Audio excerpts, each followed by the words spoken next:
Bardella is a contributor for the USA Today and LA Times newspapers. He's also an advisor to the Democratic Congressional Campaign Committee, former spokesman for Republicans on the House Oversight Committee back when he was in the GOP. Kurt, thanks for coming on the show. There is no constitutional bar to a non-member of the House being appointed Speaker by members of the House. A lot of people don't realize that. House Republicans, if they win the majority, could appoint anyone, you or I, to be Speaker.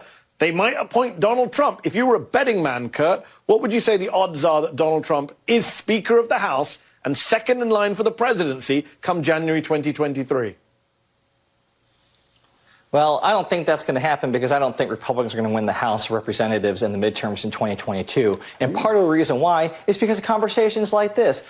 The worst thing you could do in an election is give your opponents motivation to show up and vote and turn out.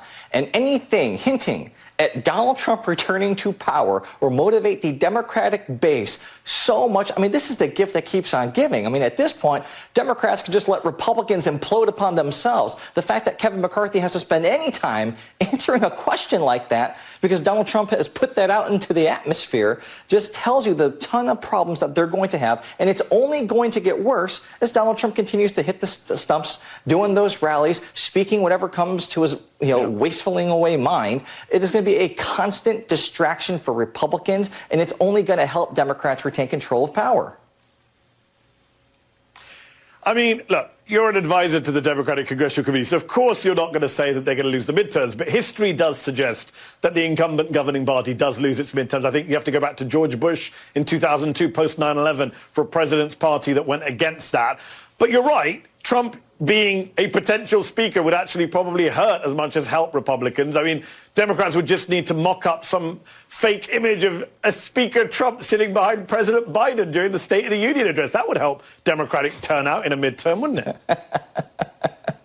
That ad almost writes itself. But I mean, more to your question, if somehow Republicans were to get the majority, are they crazy enough to make Donald Trump their speaker? Well, of course they are. I mean, we have seen there is no bar too low for this version of the Republican Party. I mean, they seem to be okay with a violent mob of white nationalists storming the Capitol with violent and malicious and killer intentions and to just call them tourists for the day. So would they be crazy enough to make Donald Trump their speaker? Are they scared of Donald Trump enough to do that? Is Kevin McCarthy so weak that he couldn't prevent that from happening?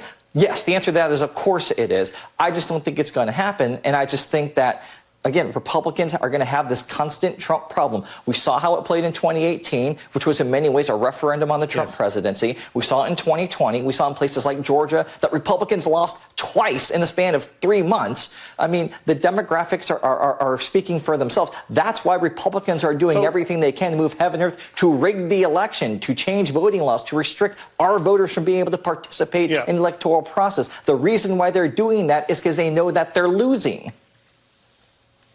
Kurt, you mentioned the Georgia races. I saw an image recently of the Republican senators who lost in Georgia going to see Donald Trump in Mar-a-Lago. And it was just hilarious because you've lost your seat because of this guy in the United States Senate.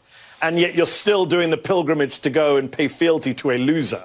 And you and I can laugh about that, and there's a truth to that. He is a loser. He did help them lose the Senate seats in Georgia. Having said that, let me just be devil's advocate for a moment.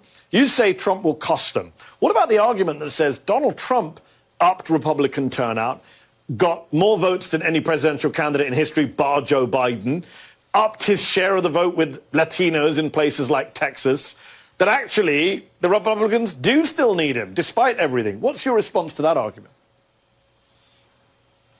Yeah, I think that Republicans continue to double down on failure and losing, and I can't for the life of me understand why, honestly. I think it's political suicide. I mean, at the end of the day, for as many votes as Donald Trump may have gotten, we got more. I mean, we know that when there is a level playing field and both sides show up, there's more of us than there are of them. That's the end of the story right there. And so for Republicans to continue to double down on this, to me, is insane. And the thing is, we have historical context for what happens when a political party that's on life support refuses to adapt and evolve. It's called the California Republican Party. People forget that 2 decades ago, the California Republican Party was thriving.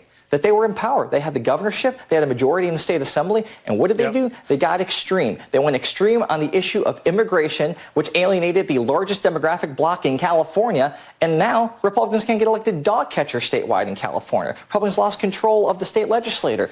That's how this story ends for the Republican Party nationally at large if they continue to go down this road.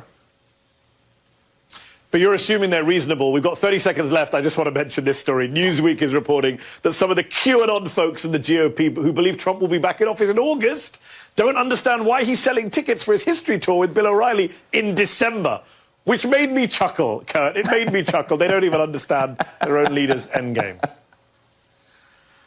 Well, there's exhibit A, B, and C also why I think that Republicans will lose in 2022. They can't get out of their own ways. I mean, they keep, catering to these cuckoo conspiracy theorists, and the goalposts keep moving and shifting, and every time they keep getting disappointed, and they look around wondering, well, I can't believe he's not president. What happened to that? I mean, they're just cannibalizing themselves here. It's what happens to every cult, sadly. Kurt Bardella, thanks so much for your time tonight. Appreciate it.